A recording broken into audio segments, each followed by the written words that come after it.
Hello and welcome to SBN News, the bi-weekly show where Scott and I provide you with a digest of all things SBN, our member news, and introduce you to some of the business leaders within our community.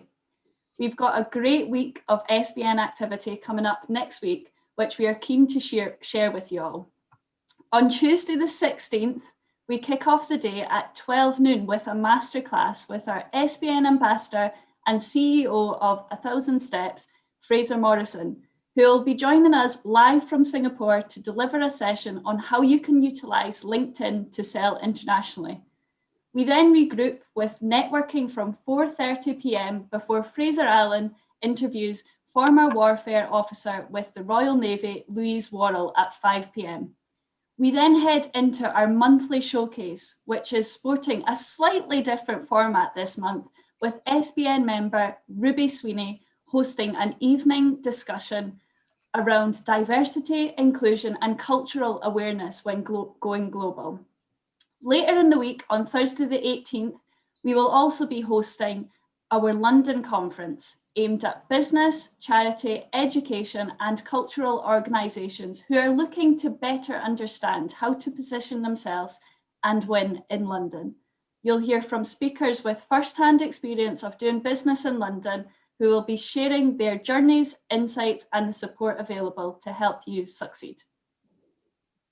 Yeah, but apart from events, we've also had a lot of things happening in the last couple of weeks around the SBN community. Ian Houston, our president of SBN USA, found himself receiving a round of applause live on air after he spoke passionately about the whisky tariffs being lifted in the US on BBC Radio Scotland. Bart, who was with us a few weeks ago, has also published a free ebook on how to convert contacts to clients, which you can download and find more details about on the Automate New website. STV have launched their £1 million Green Fund, which has helped support Scottish businesses pledging towards net zero. They've also pledged that they'll be net zero by 2030, so you can find more information on that online. Long-time SBN members Carbon Financial announced a positive portfolio for 2020, which is always news we like to see from what was a challenging year for every business last year. Elytra, who have also featured in the news in the past, published a Safe Sanitation from a Sustainability Perspective brief, which highlights how you can effectively sanitize workstations and offices without the use of chemicals which are hazardous to the environment. Our latest episode of the podcast series went live. Fraser Allen sat down with Claire Waring for an interview. Claire's the entrepreneur who promised her grandfather that she would tackle cancer. You can listen to all SBN podcast episodes on Spotify, Apple, SoundCloud, wherever you get your podcasts. Tom Thomas, our ambassador out in India, gave us another weekly rundown, highlighting some of the key news from Karnataka. Andrew Morrison is continuing his LinkedIn Live series as well. This week, he sat down with our London relationship ambassador, Johnny Downey. You can connect with Andrew on LinkedIn. You'll be able to watch all these interviews. Stephen Lynch of Cleanology also has some exciting news as they've secured some new contracts in London, specifically in Canary Wharf. They are showing the office is very much alive and everyone's preparing for an open season when lockdown is lifted down in London. And on top of all that, we've also started spreading the news about the members of the Net Zero Scot community through our member spotlights. You can see that on the website. Link will be in the description of this video. But in terms of what's coming up and events, there's quite a few things. We hosted an event with Africa Scotland Business Network and Illumination to celebrate International Women's Day this week. We've created a highlight video of that session on YouTube, which you can find and watch. It is highlights of the panelists who discussed how pursuing balance and choosing to challenge has played a major role in their success and the people they inspire every day. Other recent events that we've recorded you can watch. Our chairman sat down with a group of speakers for a panel session on the insights into the STV Growth Academy. Russell spoke to Lewis Craddock, director of Beds to Go, and Leslie Elder, the owner of John Mackay Jewellers. They discussed how STV have supported them on their business journey and the impact of television advertising. As Kendra mentioned, we have some events which you can look forward to next week. We've got a lunch and learn session on March 16th with Fraser Morrison, talking all about how to utilise LinkedIn to sell internationally. On the evening of March 16th, we've got a very special event showcasing the importance and benefits of building a diverse and inclusive team when growing your business internationally. We will hear from an experienced and passionate panelist, which is going to be chaired by Ruby Sweeney, as Kendra mentioned. This also includes a masterclass that we're going to have this month with financial advisor and former warfare officer Louise Waddle. Fraser Allen's going to sit down to chat to Louise, who's going to cover some of her experiences as a woman manning ships in the Suez Canal and how that compares to her experiences in the boardrooms of the corporate finance world. We've also got a London conference on March 18th, which you can find more details about. We're looking to support businesses who are preparing for the London market when it reopens. All these details can be found on the members portal and on the Scottish Business Network website. One other thing that we're doing at the end of March is we've got the next instalment of our coaching forum. But who better to talk about that than our guests today? Yes, I'm delighted to first introduce a fellow member of the Byers clan, Calum Byers, executive coach and team facilitator. Hello, Kendra. Yeah, and as you say, I think we're distant relatives, I think, which is something we only discovered a year or so ago. But yes, and that's one of the benefits of being part of a network such as SBN. We were able to connect on that, so it's brilliant. Who knew that I would join SBN and discover some relatives, eh? But family. Great to know you. You too. The feeling's mutual. So, would you like to start by introducing yourself and telling us a little bit more about the work you do, Calum? Sure, thanks, Kendra. So basically, as you say, I'm Calum Byers, and I've been a member of SBN now for probably getting on 4 years. And I've recently moved back up to Scotland and settling into Edinburgh. And I was a student here many, many years ago. So it's really good to be back up in Edinburgh, although a little bit disappointed with the weather at the moment, but I'm sure it will get much better. So what I do, I basically provide coaching and mentoring to business leaders and their startups right the way through to multinationals. Clients come from a wide range of functional areas, so finance, sales, law, operations, HR, but what they all have in common is a desire to become better leaders. So what we do is we explore what does that mean to them in practice and how can they create some clear steps to take them towards that ambition. My background, I spent 30 years in business before I set up my own company. And then I decided that what I wanted to do was to help people through coaching. And a few times in my own career, things had not gone very well, and I could really have benefited from some help from a mentor or a coach. And I guess in some ways, I always wanted to be able to create something so I could go back and perhaps help myself 5 years previously, the person that I was at the time. So what I did to become really effective as a coach, I went and ended up doing a master's degree in coaching. So after a gap of 30 odd years, I went back and became a student again. And then I worked to get my professional certificate, which is a kind of gold standard, for coaching in ICF. So I've been doing this now for a few years. The business is going well. I'm working as an associate for several different companies. And I also work directly with clients through my own business. And so far, I was just looking at it, I've worked for about 60 different companies. And I've worked for about 160 different clients, all stages of the career in leadership development. Wow, that's incredible, those numbers. And when you've been coaching and working with your clients, how have you found working with them online? Have you had to adapt your approach? So what was interesting was when I started, pretty much everything I did was face-to-face. And you sort of travel into the meeting, you'd find a meeting room, you'd sit there for an hour and a half, and I spent probably more time traveling than I actually did with the coaching piece. So I've been really pleasantly surprised at how well it works to coach, over a video conference. What is different is that typically the sessions would have been 90 minutes, 2 hours before. Now, most of the sessions I do are an hour maximum, 45 minutes normally, so between the two different things. But I would also do them more frequently. So rather than coaching somebody for 2 hours once a month, I would typically coach for 1 hour every couple of weeks, and that works well. The other thing that I've found is that for coaching to be effective, there has to be trust on both sides. So it's all about creating that kind of safe space. And what seems to happen is that although you miss some of the physical proximity and some of the body language and so on, because the client's in their own environment, they're at home, they're in somewhere, they've got much more control of that. So I actually find in some ways it's easier to create that sense of safety because they own the environment they're in, as opposed to moving into an office or sitting in the corner of a coffee shop. So I actually think it works well. And I'm thinking that post-pandemic, I think that a lot of coaching will continue to be virtual, even when we can meet face to face. That's interesting. I do find that when I'm speaking to people as well who had previously identified themselves as being quite introverted, that they have this comfortability when they're online, and they've even took on more speaking responsibilities and such. So I do agree with that. I have found like even some growth in some of the leaders that I speak with just because they're in their home environment. So that's interesting actually that you found that too.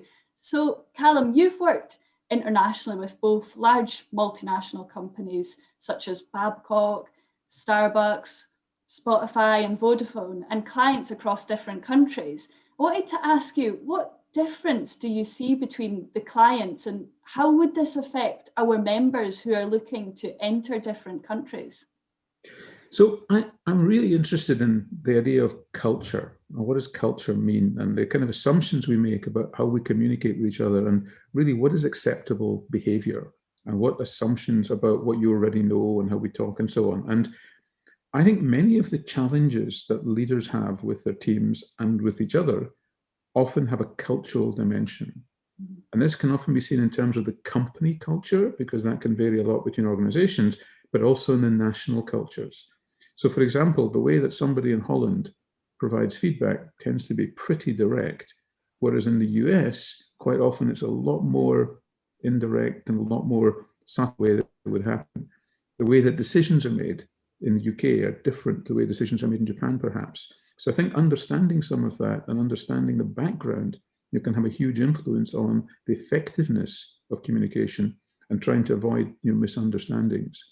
And I think that if you are looking to export from Scotland internationally, then the first thing, I guess, is just to be aware of not just the other culture, but be aware of your own culture. And that's a bit people often forget. I don't have a culture, everybody else does. When in fact, everybody brings a bunch of assumptions with them to that. And so you recognize that you have a tendency to make decisions a certain way. You make certain assumptions about, you trust people, because of their business, or you trust people because you've gone drinking with them.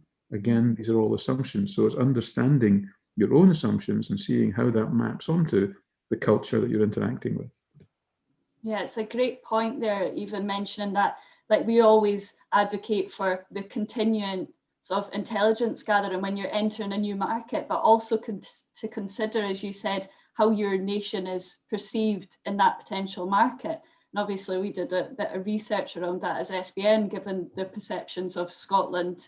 So we can tag that up on the bottom of this post. So as Scott mentioned when he was leading into introducing you, we're developing a coaching forum. And I wanted to ask, before we kind of lead into that more, during recent times, a word that's been in everyday conversations is resilience. And it was something that was mentioned at the last coaching forum that we hosted. What is resilience to you, and how do you work with leaders and teams to become more resilient? So to me, resilience is about minimizing the impact of adverse situations. And the interesting thing about it is that people often talk of resilience as a trait. It's something you have, I am resilient, or it's something that happens to you. I had a disastrous childhood, I've survived it, therefore I'm resilient. And I think these are important, but I think what matters is that resilience is a process.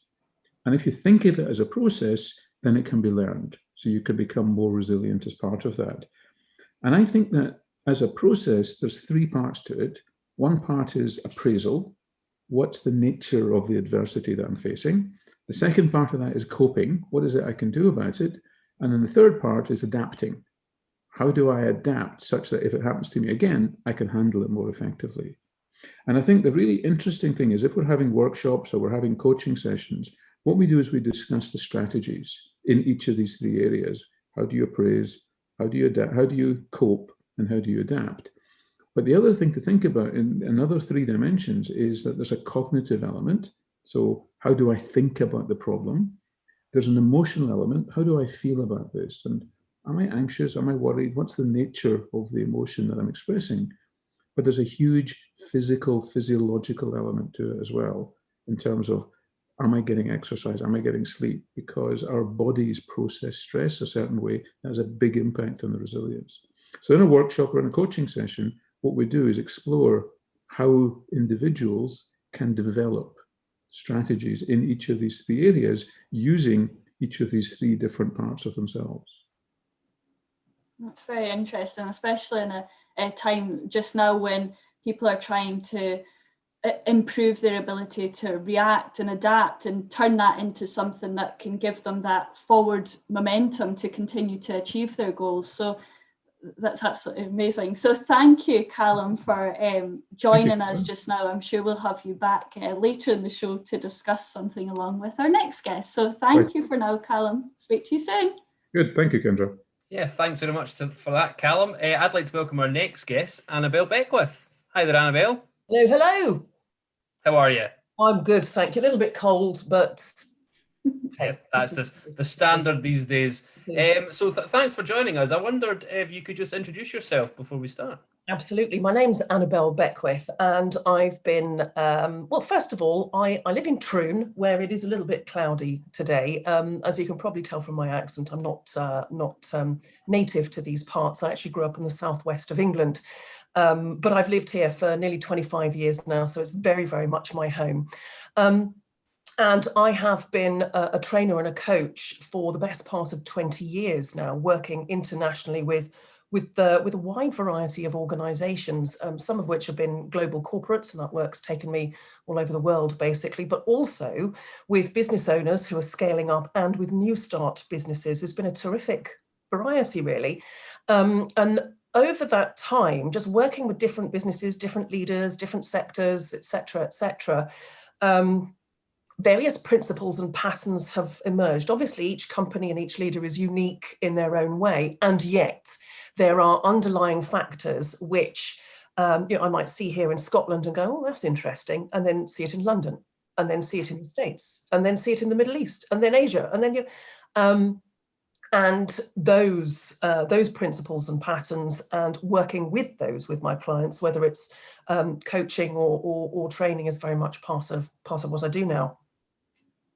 So you've built up quite a lot of experience, and before we touch on the coaching forum, I was wondering if you could tell us a little bit about your book, Get Your P's in a Row, where you've sort of outlined some of this experience you've gained over the last 25 years. And I just happen to have a copy. Oh, really? Ah, no, I was serendipitous. warned. Yes, so Get Your P's in a Row: 5 Key Factors to Propel Your Business Forward. Available on Amazon, paperback, Kindle, and now since last week as an audiobook. But yes, it is based on what I've learned over the last 20 years. And those 5 P's are basically personal, purpose, people, process, and paradigms. So the personal is very much about the leader as a human being and an individual, and building their clarity around what they're doing, their capability as a leader, their courage to lead, and the character that they want to develop, the legacy they want to leave. So it's very much about the personal development of the leader. The inner work always comes first. Then we go on to look at the purpose of your business and how that influences your vision and your strategy. The people, who have you got? Who do you need to have to deliver on your strategy? How are those people being engaged in the business? How are they being managed? How are they being? How's your business being driven forward and results being delivered through your people? Processes, because if you don't have processes, your business isn't going to scale. And then the 5th P is paradigms, which is all around the culture that you're designing, that you're deliberately creating, that is positive and productive and supporting all of the above. So that, in essence, is what Get Your P's in a Row is about, and that framework is also something that comes into my coaching practice as well. So you've taken a lot of this, as you say, into your coaching practice, and you're one of the driving forces behind the SBN Coaching Forum. I was wondering if you could tell us a little bit about what drives you to build this support network and why you think it's valuable. Well, it's actually a twofold thing, and Calum's very, very much involved in this as well. The two of us are kind of sort of getting it off the ground, as it were. And in essence, the coaching forum is it's a safe space for members to collaborate, to share experience, to be coached, to support each other, and so on. And the idea is that coaches who are members of SBN will just group together. The only kind of joining requirement is that you're prepared to donate at least 2 pro bono coaching hours per month to the network, to whoever needs it. And also from the members' point of view, it's just a again, that safe space, but a central resource, as it were. So if a member is looking for coaching, or even thinking, is it coaching I need, or is it something else? You can go in and look and say, okay, well, this is who's about within the network. Obviously, you're not obliged to contact anybody, but this is the sort of thing that's going on. Have a chat with somebody, and that might be figuring out whether that's the person that you want to work with. It might be figuring out whether coaching is the right thing for you, because it might not be. It's not a panacea for all ills. It might be that you've just got an issue and you think, do you know what, I think if I just had a chat with somebody for an hour, I could probably get through this. I could probably work my way through it. And sometimes there's a lot that you can achieve in an hour. So that is in essence is it. And now is a time, just coming back to your point, Scott, about why is this of value, where everybody's looking to leaders now, aren't they, for the answers. And leaders are kind of going, in the current circumstances, going, well, I don't really know either. And sometimes we get to a point where knowing the strategies and the tactics and what we should be doing isn't enough. It's very much about being able to see the wood for the trees, having a sounding board, being in the right mindset to work yourself through it. Sometimes it's the inner work that actually has to sit alongside the kind of operational skills, if you will, in order to drive things forward. And that's where coaching comes into its own. So that's roughly how it's working, and the raison d'etre behind it. Yeah, something that you mentioned there about everyone's looking to leaders now, and one thing that I've seen over and over again, and SBN have even delivered events on it, is that, you know, this is the support leaders should be offering to their team. So where do leaders go when they need support? And that's something that I think I experienced. I was fortunate enough to be on the inaugural coaching forum last month, which I think really came across. There was almost a sense of relief from some of the people on the call, just being like, oh, I finally get to say this. I can't say it to my team. I'm the managing director. What are they going to think of that? So on that note, actually, I would like to welcome Calum back onto the show to talk with you, Annabelle, about our next date for the coaching forum, which is on March 25th. It is indeed 5 o'clock UK time on March the 25th. And our focus is going to be, sounds very generic, but it won't be. Our focus is going to be around change, because change is the new normal. Everything's changing.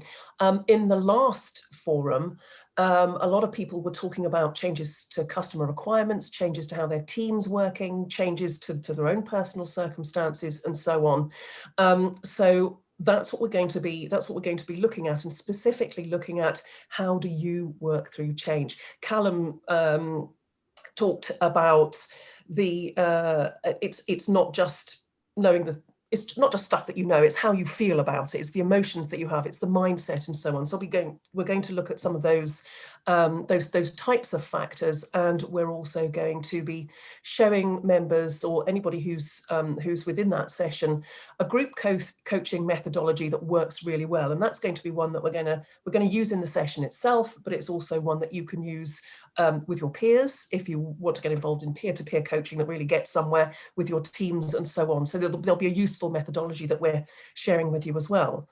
But I'm doing all the talking now, so Calum. I think you said it very well, Annabelle. I just one thing to add that I'm hoping will come out in that session is that the fundamental thing about change is actually being aware, firstly, of the need to change, and then accepting where you're starting from. And I think that's one of the things hopefully will come out in that session is to allow people that safe space, if you like, talking with other people, and to explore, you know, if they do want to change, you know, are they ready to change? Is this the right time to change? And maybe we'll talk through some models and some processes that might help them as they go through that particular cycle. So it sounds like a really, you know, hopefully a really interesting discussion, I say, with a bunch of people who are a mix of coaches. There'll be other leaders, and it'll be that kind of safe space to start to explore some of these things. One point that we're making is that we're not recording these sessions as well. So again, that's something that, whatever happens in the session stays in the session, if that also helps people in terms of what's there. But I think, as Annabelle suggested, this will be our second one. We're very much trying this out to see what works. We'll take feedback from people. We'll explore it. It's there to provide a facility, if you like, to the members, to the coaches in the membership, but also to the members as a whole, that get some benefit out of the conversation, and potentially, as Annabelle mentioned, get the idea to explore coaching as a concept and perhaps have a free session if that's going to help them. Thank you very much, Calum. And yeah, as you mentioned, it starts at 5 p.m. GMT, March 25th. We'll be sending details out to all the members, but you can also find details of that on the members portal. But for now, I would just like to say thank you very much to Annabelle and Calum for joining us, and we're sure to see you again in a couple of weeks. All the best, Scott. All the best, Kendra. Bye. Thanks very much. For anyone who is looking to attend the SBN Coaching Forum, it's on March 25th, 5 p.m. GMT, and you can find out more in the link below. Yes, and before we go, we've actually got some exciting news from one of our hosts. Kendra, can you tell us a little bit about Nest Natural Flowers?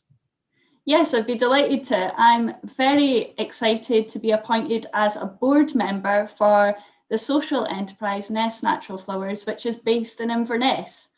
I'm looking forward to it because it gives me the opportunity to use my current skill set, but also improve my strategic skills and be part of another great mission alongside SBN. So a little bit about Nest Natural Flowers. It's a social enterprise planning to grow environmental sustainable cut flowers for and with the local community, whilst providing purposeful activity and opportunities for friendship and support for those who are experiencing loneliness and social isolation. It seeks to connect people in a safe, natural environment, improve health and well-being for all involved, create connections with the community, and benefit wildlife and the local environment, and all the profits go to supporting the same. Wow. Well, hopefully we can get them on the news in the future. Yes, hopefully I can arrange that for you. Well, thank you everyone for watching another one of our episodes. Everything we've talked about today can be found in the description of this video or on the SBN website. Thank you. Bye. Thank you very much now.